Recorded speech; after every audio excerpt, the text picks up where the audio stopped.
దక్షిణాదిన దాని ప్రభావం మనకు కనిపించవచ్చు. ఎందుకంటే దక్షిణాదిన అప్పటికే సంక్షేమాన్ని ఏ పార్టీలు ప్రభుత్వంలోనో కూడా బాగా సమర్థంగా అమలు చేయడం మొదలెట్టారు 20-30 ఏళ్ళ నుంచి. ఉత్తరాదిన కొత్తది, కానీ ప్రధానంగా అభివృద్ధికి పెద్దపీట వేశారు.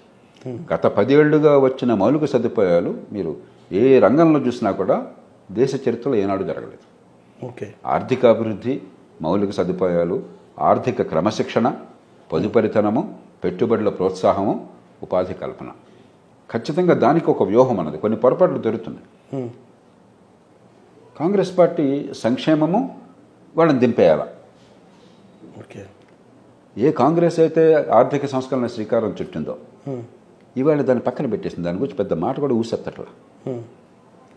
మనం పేద సమాజంలో సంపద పెంచకుండా పంపిణీ మీద దృష్టి పెడితే పేదరికాన్ని పంచుతాం. ప్రపంచం అంతా మనం చూసాం. ఉత్తర కొరియాలో చూసాం, దక్షిణ కొరియా చూసాం, తేడా ఏంటో చూసాం మనం. లేకపోతే తూర్పు జర్మనీ చూసాం, పశ్చిమ జర్మనీ చూసాం, తేడా ఏంటో చూసాం మనం.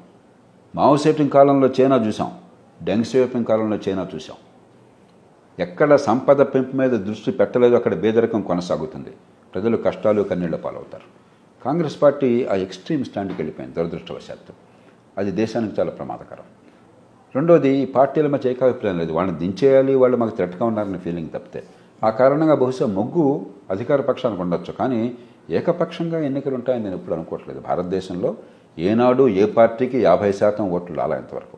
సార్, ఇప్పుడు ఇక్కడ మళ్ళీ జగన్ని మనం గుర్తు చేసుకుంటే ఒక పక్కేమో భారతీయ జనతా పార్టీ 14 లక్షల కోట్ల రూపాయలని పెట్టుబడిదారులకు మాఫ్ చేసింది. అబద్ధం. ఆ ప్రచారం అబద్ధం. చాలా లూజ్గా మాట్లాడేస్తున్నాం. ఈ దేశంలో లక్షల కోట్ల చెల్ల పెంకులాగా మాట్లాడుతున్నాం. ఓకే, అంటే కంపేర్ చేస్తున్నారు కదా, వీళ్ళకి ఏంటంటే సంక్షేమాన్ని ఇష్టం వచ్చినట్టు చేయడాన్ని, దాన్ని సమర్థించుకోవడం కోసం రకరకాల అబద్ధ బోధనలు చేస్తున్నారు. బ్యాంకులు డబ్బు ప్రభుత్వం డబ్బు కాదు, ముందు మనం గుర్తించాలి. ఎన్డీఏ ప్రభుత్వం వచ్చాక బ్యాంకులు ఖాళీలా పడ్డ బ్యాంకుల్ని బాగు చేశారు. ఓకే, ఇప్పుడు అదేంటి ఆనాడు ఎన్డీఏ ప్రభుత్వం వచ్చిన కాలం నాడు 12.5% నాన్ పర్ఫార్మింగ్ అసెట్స్, అంటే ఇచ్చిన డబ్బులు తిరిగి రావటంలా. 12.5% అంటే సంక్షోభంలో ఉన్నాయి బ్యాంకులు. ప్రభుత్వ రంగ బ్యాంకులన్నీ నష్టాల్లో ఉన్నాయి. ఓకే, ఈవేళ 2.5, 3, 4కి తగ్గించారు. ఈ బ్యాంకులకి తిరిగి రాని డబ్బు ఉంది, ఎగవేసిన డబ్బు 8%, 9% తగ్గింది. అంటే బ్యాంకుల్ని పటిష్టపరిచారు. ఒక 6 లక్షల కోట్ల రూపాయలు బ్యాంకులకు అదనంగా ఇచ్చి బ్యాంకుల ఆర్థిక పరిస్థితి మరింత బాగు చేశారు. బ్యాంకులు ఇప్పుడు లేనంత ఆరోగ్యంగా ఉన్నాయి. కాబట్టి ప్రభుత్వం నుంచి డబ్బులు ఎవరికి పోలా, అబద్ధం. రెండోది వినండి, మనది ప్రపంచమంతా కూడా బ్యాంకింగ్ ద్వారా జరిగేటువంటిది ఒక పోటీ ఆర్థిక వ్యవస్థ. ఓకే, మీరు వ్యాపారం చేస్తున్నారు, నేను వ్యాపారం చేస్తున్నాను, వ్యాపారం చేస్తున్నాడు. నేను దుర్బుద్ధితో డబ్బులు దోచుకుంటే పద్ధతి వేరు. నిజాయితీగా మీరు వ్యాపారం చేసినా కూడా అన్ని వ్యాపారాలు నగ్గం మార్కెట్లో. అది బిజినెస్లో సహజంగా ఉన్నట్టు సమస్య. పోటీ అంటే అర్థం అదే. గుత్తాధిపత్యం ఉండి గవర్నమెంట్ లైసెన్స్ రాజ్యం అంటే లైసెన్స్ లంచం ఇచ్చి తీసుకున్నాడు, గ్యారంటీగా లాభం వస్తుంది. అది కాదుగా దేశాన్ని బాగు చేసేది, నాశనం చేస్తుంది దేశాన్ని. ఈ దేశాన్ని నాశనం చేస్తుంది ఆ లైసెన్స్ రాజ్య వ్యవస్థ, ప్రభుత్వ గుత్తాధిపత్యం.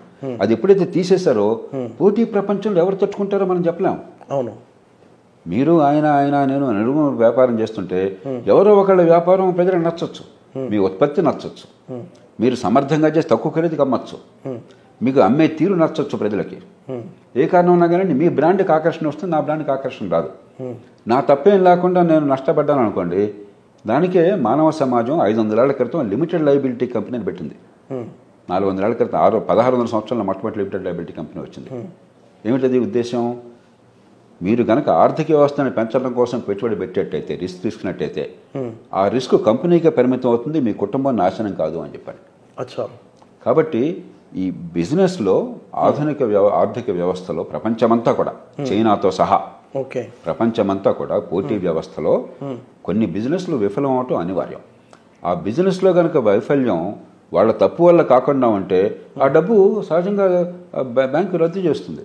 మీకు వచ్చే ఆదాయంలో కొంత డబ్బు దానికి పోతుంది. అది పార్ట్ ఆఫ్ ఇన్సూరెన్స్. అంటే ఇప్పుడు బ్యాంకులు రద్దు చేసిన డబ్బు 14 లక్షల కోట్ల రూపాయలే కదా, అందరూ అన్ని పేపర్లలో వచ్చింది కదా. ఇప్పుడు జనరల్గా ఇవన్నీ చాలా అపరిపక్వమైన చర్చ జరుగుతుంది. ఆర్థికంగా చాలా పటిష్టమైన దారిన పెట్టింది మోదీ ప్రభుత్వం. ఈ మాట నేను ఖచ్చితంగా చెప్పగలను. మీరు ఏ రకంగా చూసినా కూడా ఆర్థిక క్రమశిక్షణ పాటించడం. అది సూటిగా చెప్పండి సార్, 14 లక్షల కోట్లు ప్రభుత్వం బ్యాంకులకు రావాల్సిన బాకీని మాఫ్ చేసిందా రాలేదు? అది వాస్తవము కాదు. నాన్ పర్ఫార్మింగ్ అసెట్స్ తగ్గిన ఈ ప్రభుత్వంలో 12%, 12.5% అంటే ఈ దేశంలో అప్పుల మొత్తం బహుశా ఇప్పుడు ఇవాళ కోట్లు ఉంటాయి. ఓకే, 1 కోటి 2 కోట్లు 2.5 కోట్లు ఉంటాయి, 1.5 కోట్లు ఉంటాయి.